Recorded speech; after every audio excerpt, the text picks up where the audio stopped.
Hello বন্ধুরা, সবাই কেমন আছো? আজকে আমি নতুন বাসর ঘরে বসে আছি, দেখতেই পারছো। আসলে বাসর ঘরটা খুব নর্মাল, এটা খুব ভালো করে সাজানো হয় নাই। ছোট্ট বাসর ঘরে ছোট্ট বউ, আসলে শালাও ছোট, বাসর ঘরটাও ছোট, জন্য নর্মালভাবে বাসর ঘরটা সাজানো হয়েছে।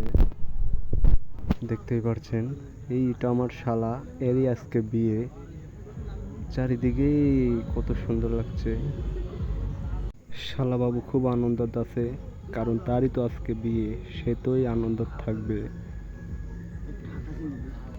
শালা বললো যে ভাইয়া বাসর ঘরটা অনেক সুন্দর করে সাজাবো। তো বললাম না, অত টাকা খরচ করার কোনো দরকার নেই, নর্মালি সাজাই। শালা তো তাও খুব আনন্দত আছে নর্মাল বাসর ঘর নিয়ে। এই দেখুন শালা খুব খুশি। শালাক বললাম যে বিয়ে কেমন লাগছে, কিছু দুলো ভাই আগে জানলে পরে আগেই বিয়ে করতাম।